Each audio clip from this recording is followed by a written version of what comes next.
Welcome to The Paradigm Shift on 4ZZZ 102.1, where we challenge the assumptions of our current society to resist oppression and investigate alternative ways of living, for a world based on justice, solidarity and sustainability.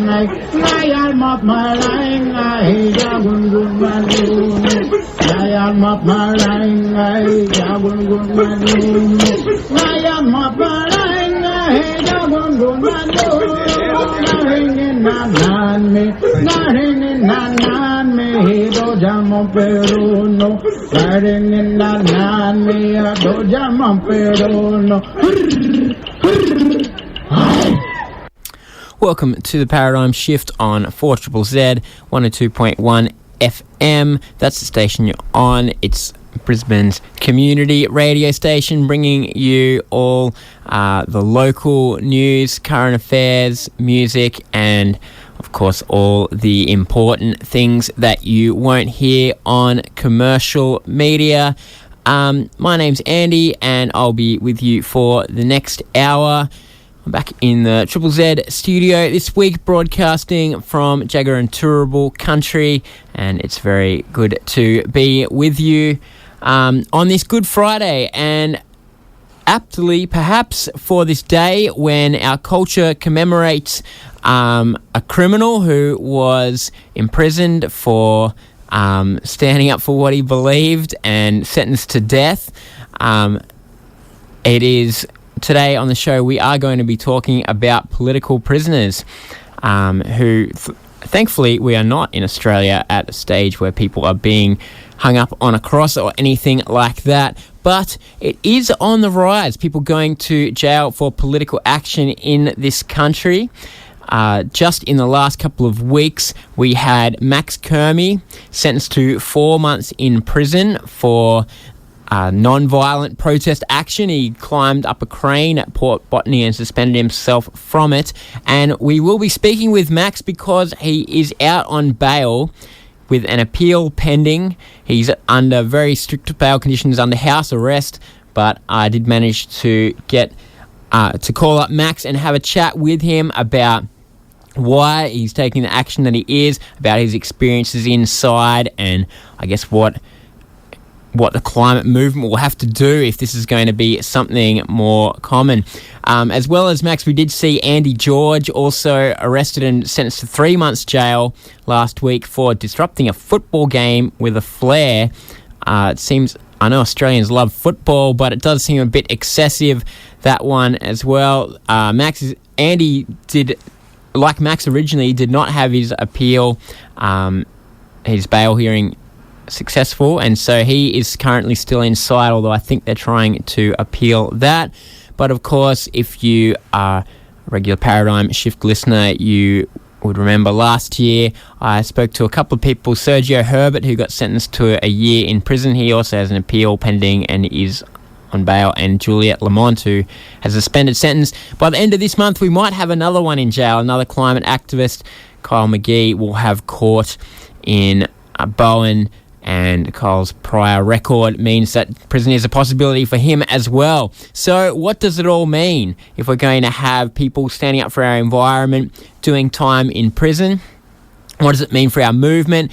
How can we prepare for that, both people that might be their reality, or for those of us outside who want to show solidarity with these people in prison because it seems like it's not going away. So that's what the show is about today. As I said, we'll be speaking with Max about his experiences and why he took the action that he did. And I also will speak with Ciaron O'Reilly, who has done a number of stints in prison, and he did over a year in an American prison for damaging a B-52 bomber at the time of the First Gulf War. And because of his role in various the Ploughshares movement, other anti-war movements. He's done a lot of solidarity with people in prison as well. And so hopefully as a bit of an elder in the movement with some of that experience, some of his advice can be useful as well. That's what's coming up in the show. Stick around. It's a public holiday. It's good. We all get a bit of time at home to sit around listening to the radio, and that is good as well. So let's start off with hearing from my chat with Max. My name's Max Curmi. I was part of the protest a couple of weeks ago at Port Botany in Sydney. I've spent the last 3 weeks in jail in New South Wales. So frequent listeners of the Paradigm Shift would have heard a few weeks ago that you did get sentenced to 4 months in prison after climbing up a crane, but you are out now on bail and able to talk to us today. Can you give us a bit of an update on your legal situation? Yeah, I guess we've chucked an appeal in, so that's listed in May. Yeah, so I'm currently on house arrest, staying with a friend. But yeah, I guess my 4 month sentence hasn't been overturned at all. It's just I've been given bail because if I wasn't given bail, I would have already served more than half of my sentence before I had a chance to make the district court appeal. So I'm kind of still very contained, but out of jail, which is very nice. I assume you have very strict bail conditions? Yeah. So, can't leave the premise, can't communicate with anybody involved with the movement. I have to report to the police station 3 times a week, and that's pretty much the only way I can leave the house. So that's what it'll be for me for the next month. And then potentially, we're hopeful that the sentence will be downgraded because it seems to me like the magistrate has, had it in for protesters. There's been a couple of people, who've got some pretty harsh sentences coming out of that particular magistrate. But who knows? We have to overturn the decision now. So I guess if we don't make a good enough case that what the magistrate has said was, unreasonable, then I guess I'm going back in probably a month. Yeah. So the grounds for the appeal are just that the sentencing was too harsh? Yeah, and I guess we're looking at the possibility of doing like an all grounds appeal, which is to kind of take back my plea of guilty because we're arguing that it was under duress. But yeah, I guess that's still something that the legal people who are working with me are working out. So not really sure, but at the moment it's just like a sentencing appeal. So the action in question, you after a week of different people doing blockade actions at Port Botany in Sydney, you jumped over a couple of fences and ran onto a crane, scaled it, and then sort of abseiled off the crane with a bit of a fancy zip line manoeuvre. What was the rationale behind doing that action? Yeah, I guess I am really concerned about what's happening with the climate. I think as we've seen with crazy weather over the last couple of years, we are starting to get into a point in history where, all the predictions about what's going to happen with climate change are starting to kind of become reality. And in my mind, we really have a short period of time to start to push for some really serious change. And because we've wasted all this time kind of apologising for this system and being like, oh, we can just, tinker around the edges.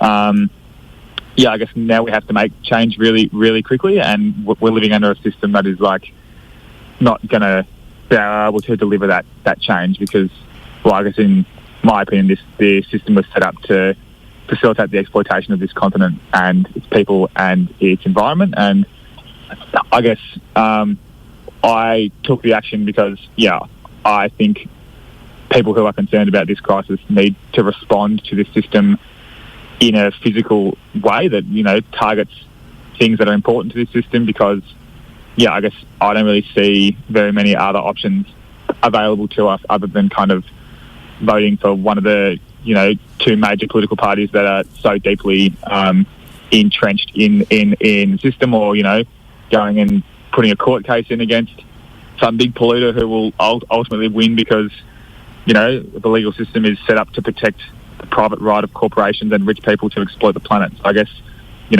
looking at the options that remain on the table, I think participating in organised direct action where we, use our bodies to get in the way of the things that matter to Australia is something that I want to participate in. I guess I didn't really, I knew there would be some consequences for me. I, wasn't excited about taking the action, but I guess it's either like we risk participating in this stuff or we kind of, sit back and just say, okay, we're going to watch the world burn. And I guess I'm not prepared to do that. And, there's obviously a lot of other people who aren't prepared to do that either. And hopefully a lot of them, will be coming to our mobilisation in June. But, I guess we're each happening in Sydney. But, we want, I want to encourage people to, realise the power that they actually have to resist this systematic destruction of our planet.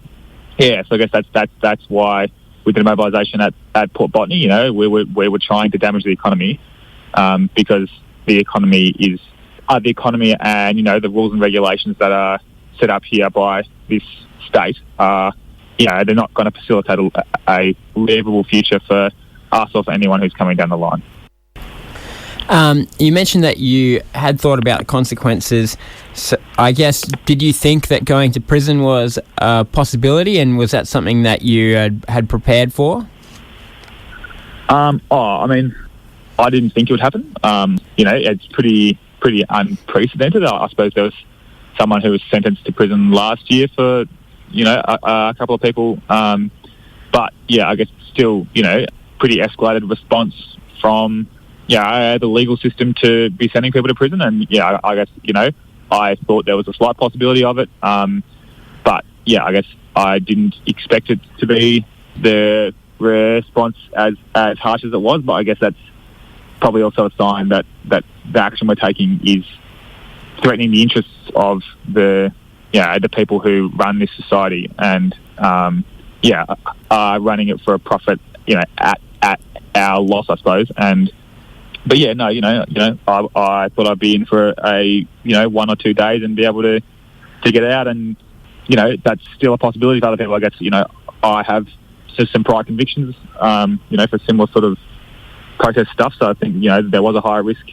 I guess I was scared of that possibility, but probably going back to what I said before, probably more scared of not acting, that's why I took it in the end. We have at Blockade Australia's mobilisation, and last year Sergio Herbert got sentenced to prison. Obviously he had quite a prior record, but we also had Juliette Lamont refused bail and given a suspended prison sentence. Since you did your action, Andy George has been sent to prison for disrupting a football game. Do you think that, looking forward, after it's been a big few years of climate civil disobedience, are we going to have to be more prepared for the possibility of people going to prison?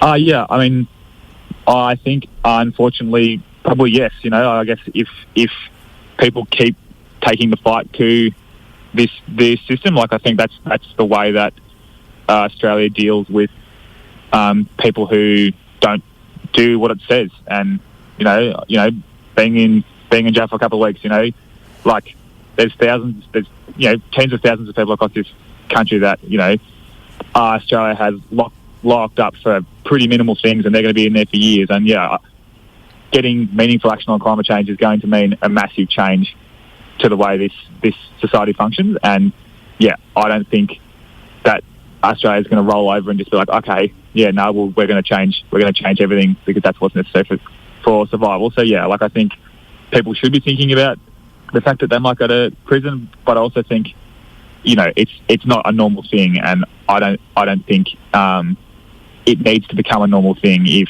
lots of people start to participate in this stuff, it makes it less risky for.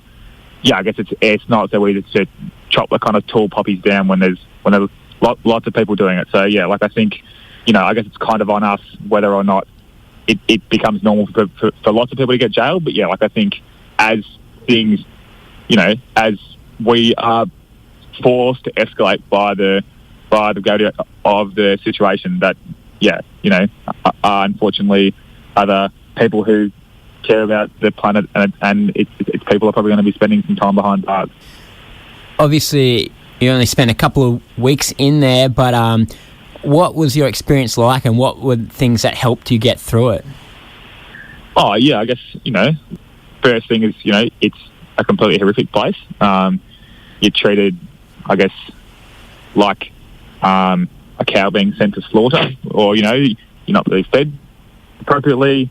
You're not really, not really given all of, a lot of the kind of basic things that people are used to surviving on. And I guess that being said, like, me going in there as someone who's white, and someone who, like I was known in the prison because it was a high-profile case, or high-profile case, I was definitely treated, towards the better end of things. But yeah, like as time went on, I was in there for longer, I was able to develop a routine, doing a bit of exercise when I had the opportunity, I guess trying to sleep as much as possible. But yeah, I guess it's something where you're so restricted. Your access to people is just, I didn't get any. I couldn't contact anyone for the first kind of 2 weeks. Just I guess the prisons are set up to make you suffer, and I guess that was my experience. It was pretty shit. But yeah, it's something that I think, I guess now that I've done that, I guess I feel a little bit more prepared for something like that happening again in the future. I definitely am not trying to go anywhere near that place again, but I think like that's something that's a reality for myself and for other people in the movement, is that we may get sent back. And like I would encourage people to be, it's a potentially dangerous place in there. There's the guards and stuff have not got your interests at heart, but like I honestly felt very, very safe with the other prisoners in there. Like I think there's a lot of kind of misconceptions about, the threat posed by quote unquote criminals. I think most people in there are people who have been picked up and are suffering a lot. Yeah, I guess I experienced a lot of solidarity from people in there, and which was wasn't really eye opening, but I guess that was probably one of the nicest things in there, was kind of the way that people inside kind of looked after each other. That being said, it is, I was on edge the whole time for 3 weeks, just completely on edge the whole time. You don't really know what's going to happen to you next, where you're going to be moved. You just get told to pack up your stuff and go, and you don't know where you're going. And yeah, I guess it's a very different experience than, like I think most people who, if you haven't been through that experience, it's something that is shocking. And, I guess it's a indictment on the pretty dirty way that kind of this system deals with its, what it sees as problem people. So with your bail conditions, you probably won't be doing very much out and about coming up, but Blockade Australia does have ongoing plans, and it does involve continuing sort of escalated civil disobedience. Do you want to talk a bit about, what other plans there are? Yeah, I guess our next kind of major mobilisation is in June, and that's going to be in Sydney. Yeah, so I guess we're asking people from across the continent to kind of take a couple of weeks off and come to Sydney and put themselves in the way of the system that is destroying the planet. And yeah, I guess there's lots of different sorts of ways to participate in that action. But that's something that we're looking to try and run. And yeah, we think it's something that people on this continent, like there's a lot of people who are concerned about this issue. There's a lot of people who are concerned about lots of different issues, but I guess we're trying to focus on building up our capacity to resist in a really effective way. And all right, so what's when and where is the Blockade Australia convergence? So it starts on the 27th of June and goes for a week. So yeah, people can find that on our Facebook page. They could find it on the website. Just get people to sign up there. And all right, thanks, Max, and I hope the appeal goes well. Thanks, Andy. Cheers for having me on.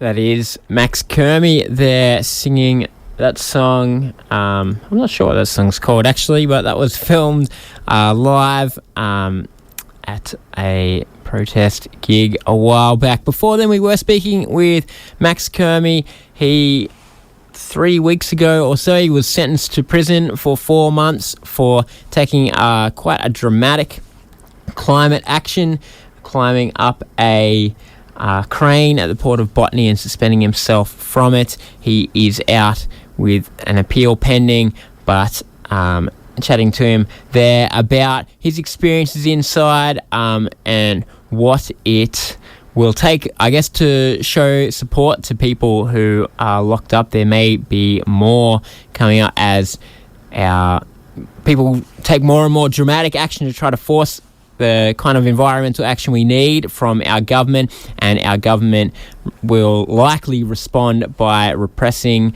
that and increasing the sentences. That is its track record from our own Australian governments, where we've seen new protest laws brought in, sentences raised over, not just in New South Wales in the last month or so, but over in Australia over the last couple of years. Queensland bringing in new lock-on laws when there was a lot of climate action here in 2019.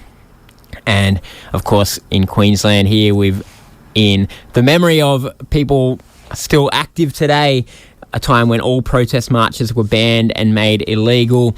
And so we've seen governments all around the world do that. When people rise up to challenge their power, they will repress it. So if that's going to happen, we need to work out what we will do about it as a movement. Will people continue to take those kind of actions to resist it? And if they do, what can the rest of us do to support it? We'll talk a bit more about that in a second with Ciaron O'Reilly, who's done a few stints in prison. But first off, I thought I'd play a little grab from Andy George, who is also in prison currently in Sutherland Court. He was sentenced to 3 months prison this week after disrupting a football game last weekend with a flare. He ran on the field of the Cronulla Sharks game to try to raise awareness for his group. Is called Fireproof Australia, trying to force some climate action and some climate adaptation, I guess, some natural disaster relief from the Australian government. I think even less so than Max, Andy would have been expecting to go to prison for this action. He hasn't done that many before, and it certainly wasn't that dramatic an action, although flares can be classified as weapons, I think. But Andy's in prison now as well, and his appeal, his bail appeal, was refused during the week, and so he is still in there. But let's have a listen to this little grab of him talking about the motivation of his action. I think it's filmed just outside the stadium as he's ready to go in and take the action. Hi, I'm Andrew. I'm 33 years old and I'm shit scared about what I'm about to do.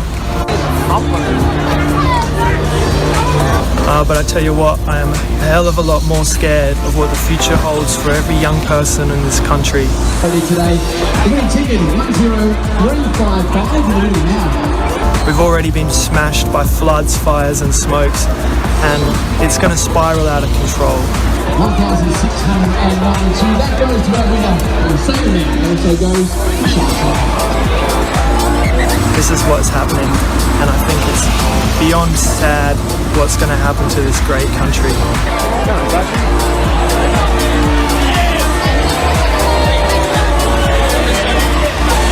For anybody out there who loves sports, just think of all the games that have been disrupted by drought, by floods, by smoke, by fires.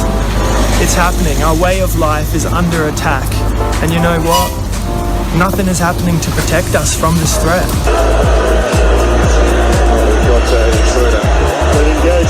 It's just a middle percent restart. Our government has failed in its basic duty to get us this Aussie-owned firefighting fleet of large aerial bombers. Yeah, we will. It's over Jersey. They have also failed to rehome people who lost their homes from the fires 2 years ago. They're still living in caravans, and they haven't even got anything in place for the people who just lost their homes now. And lastly, they're not doing anything to protect our vulnerable with smoke filters. So today I'm embracing the larrikin spirit, which to me is about defying authority when authority needs to be defied. And come on, you got your head in the sand if you don't think we need to be acting up against this government right now. So if you care about this country, if you care about being able to go to sports on a weekend, then you need to come along and fireproof Australia with us. Otherwise, we've only got ourselves to blame. Really nervous. Legs feel like jelly. Don't know how I'm going to be able to do this. I'm glad it's sunny, but I'm sweating.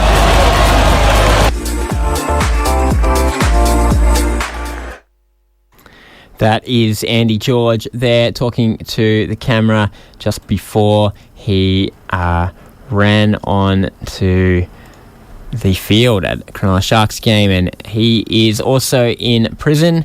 And we could have one more by the end of the month. Kyle McGee, who late last year jumped up on a coal train from Adani's Carmichael mine, one of the first coal trains, with a shovel and started shoveling the coal out of the carriage. His charges are, they're as serious as normally you get. They've been charged with fraud, which is a very strange one. They'll be pleading not guilty to it and trying to argue that they are not guilty of fraud for throwing Adani's coal out of its carriage. But with Kyle's record, it is quite possible that he will go to prison. He has been to prison before for some of his great anti-advertising activism that he has done over the years. We also, Sergio Herbert currently has a bail appeal, or is on bail with an appeal pending. If that appeal fails, he will go back to prison as well. So we might be back to a situation that many Queenslanders would be familiar with, where there's a lot of activists going into prison, and it's time for us to start thinking about what that means, how to support those people. We'll talk to Ciaron O'Reilly in a second about that, but of course, it has been the case throughout history in lots of places that it's very common for people to be going to prison for their political beliefs. And so there's plenty of history we can learn from. Around the world right now, there's plenty of people that are in prison for standing up for what's right. And, of course, groups like Amnesty International do a great job for standing up for them. Even in Kurdistan, my partner Beck was living over there, and there was, 100 people, political activists put in prison there, all kinds of places. Historically, in South Africa during apartheid, of course, it was a time where many would know about political prisoners. Nelson Mandela, 28 years on Robben Island prison, but there were lots of others in there with him. We are talking about political prisoners today on The Paradigm Shift, and I spoke to Ciaron O'Reilly this morning from COVID isolation, actually.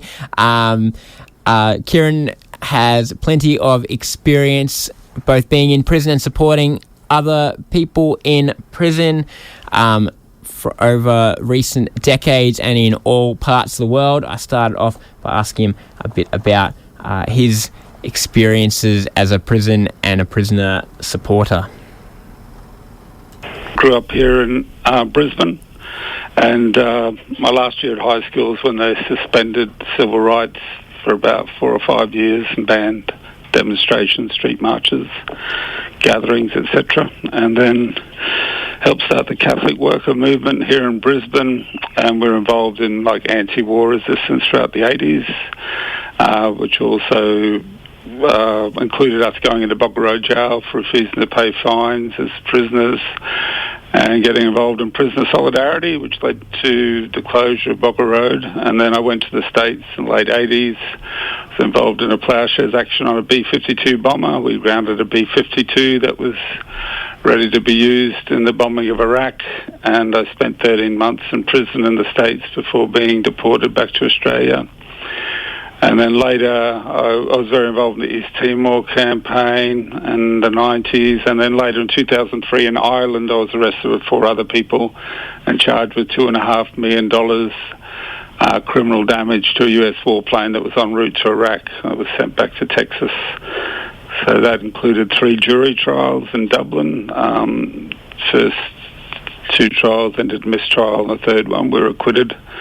And then more recently, I was based in London, doing solidarity around Julian Assange, who remains in prison in London now for the past 3 years, and prior to that he was 7 years surrounded in the Ecuadorian embassy.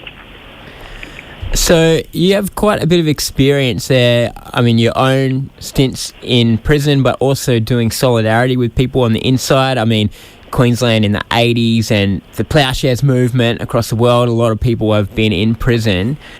I guess to start off with, what are some of the things that you think can keep people sane and healthy when they are in prison?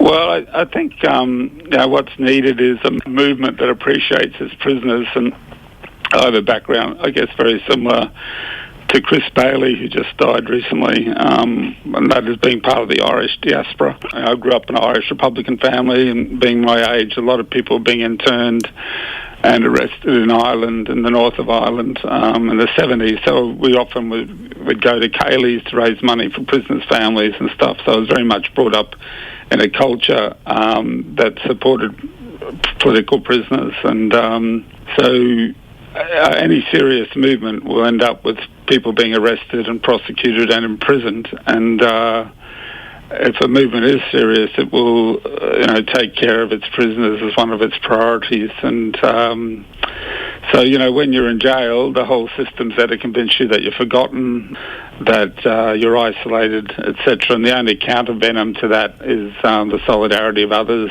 people continuing the struggle on the outside, but also, reaching in to assure you that obviously I think in my own life, in my own journey, political prisoners have been very significant to me, and I think when you're in prison you've got to be convinced that you're very significant to others on the outside who are continuing the same struggle for the environment or for peace or whatever. So even writing a letter, sending a postcard is very important, because it gives a signal to the prison staff that you're connected and that you should not be bullied or, because they basically get cowardly, prison staff, so they won't pick on anyone who they think has reach on the outside. So I think for even the safety of a prisoner, that kind of small acts of solidarity and protest outside of jail always spreads like wildfire inside a jail. So I know this is the case at Belmarsh when we were in prison in Darwin for Jabiluka. Whenever there was a protest and supporting us outside, it would spread. Bogger Road, they were always overestimated the solidarity we had outside, and found that very significant. Were there personal routines or ways of thinking that helped you go? I mean, you did a very long stint in the US as well as other stints. Were there things that helped you get through that, or that you know of other people that helped people get through that time inside? Yeah, we were doing a very serious intervention, and we knew from precedent that we would be dealt with pretty fiercely. Like, some of our people had already received 18 years for ploughshares actions. A number had received 8 years in prison, and our estimate was that we were looking at 3 to 5. So in the end we got off quite lightly with just 13 months. I did 13 months. But leading up to that we had a lot of serious preparation, and I was also living with Phil Berrigan, who'd already done probably 8 years in prison for his resistance to the Vietnam War and to nuclear weapons. So it was good to meet and reflect with older people who'd been to prison and could give you a few tips. And we prepared seriously for our entrance into prison. We also prepared seriously for trial. So that was all very helpful. I was part of a movement that was quite familiar with having prisoners, the Catholic Worker Movement and the Ploughshares Movement. I know at the time some people from Earth First were infiltrated by the FBI in the late 80s, and they weren't doing well in prison, because one is they thought they'd never be caught, where we always get caught. We damage military equipment or disable it, and then we stay and pray we don't hit and split. So groups who are more like hit and split. Their assumption, like anyone who ends up in jail, is that they won't get caught. So they haven't really prepared for that consequence. And I'm quite convinced by the prison witness the contribution of political prisoners, and and it's a shame to me. It's quite demoralising to me, the abandonment of Julian Assange by the British anti-war movement, when you consider that 2 million people marched in the streets of London against the war that Chelsea Manning and Julian Assange exposed, and there was very little follow-up by the bureaucrats, the professional, well-paid bureaucrats of Stop the War and Amnesty International, and those groups who should have been looking after Julian and Chelsea just abandoned them. They've lifted their game a bit more recently, but and you'll have that division in the environmental movement now. You'll have people whose careers are tied up as NGOs and well-paid bureaucrats of different environmental conservation groups, and they'll be denouncing militant non-violent action as counterproductive and alienating ordinary people, etc., instead of kind of mobilising around around those who've moved on from protest to resistance. And it's obviously the environmental situation is going to get worse, and the war situation is going to get worse, and the governments and those in power and the churches, they're just incapable of leading us out of it because they're addicted to profit and power. They're taking us off a cliff, and fair play to people who are putting their bodies on the line, and whether it's blocking coal shipments or resisting the wars that abound.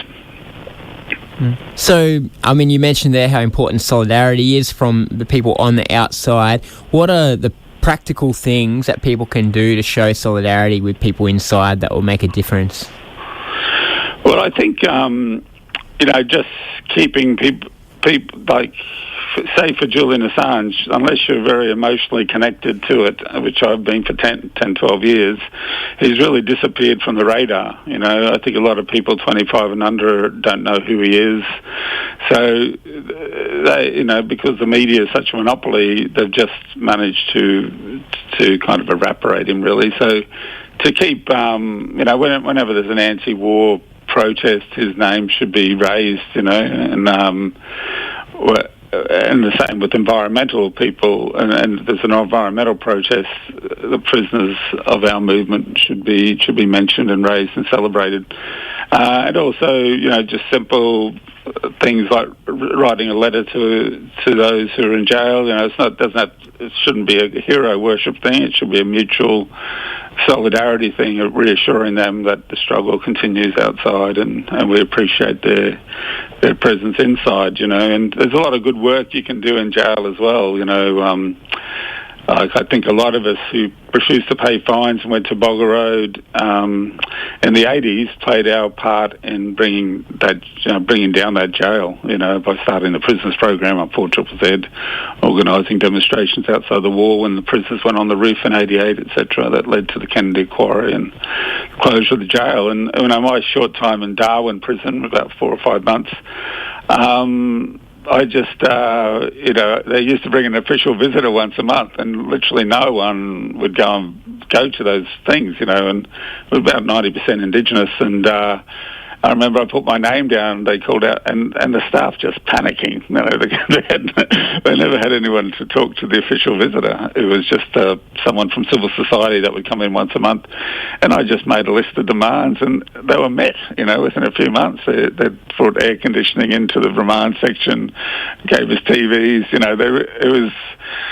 So if you've got a history as an organiser and activist and can analyse the situation, you can help make it, contribution in the jail. And obviously, when you go to jail, it's a lot to learn from people who are doing life and have been in there a lot longer than you have, and will still be in there when you leave. But there's also skills that you can bring into the prison environment that can improve the situation. So. I think that a big problem often with struggles is that the more moderate forces try and isolate the non-violent militants, and they've really got to learn that we're all part of one movement, and we all play different roles in it, and to appreciate that. All right. Thanks very much, Ciaron. I'll continue with my COVID. Okay. See you, Andy. That is the Ciaron O'Reilly about his experiences in prison and supporting prisoners and what it takes. And I think elders in our movement who have done time in prison have a very useful role to play if it is the case that more activists in Australia are going to go to prison, as we have seen recently. Then we need to be learning from those who've been in there, who know what it's like, who have some tips on how we can show solidarity from the outside. So there was some good info just there from Ciaron, and I think it's up to all of us. I know over the years I've tried to do prisoner solidarity with people who have been locked up around the place, and it is a lonely place in there, and the solidarity from the outside can be a thing that keeps people's hope alive, or at times that keeps people alive. I remember Chelsea Manning talking about her time in prison for releasing documents that told the truth about America's role in overseas wars, and she did in fact say that the only thing that kept her alive was solidarity from the outside. Of course, Chelsea is out now, but the person who helped her to leak that information, Julian Assange, is still in prison. America's appeal against his extradition initially being refused, it was successful, and so he will go back to court facing extradition to the US, where he will quite possibly go to prison for the rest of his life for crimes related to espionage. But Julian did get married the other week, which is amazing. Achieved Stella, his wife now, they do have a couple of kids together. They got married, and it was, by all accounts, a joyful occasion. But he needs our support. Like everybody, you can write to him in prison and find different ways of showing solidarity to him. So let's continue to do that. I'll be back next week, and let's keep on fighting for a better world, even when the consequences sometimes can be pretty difficult.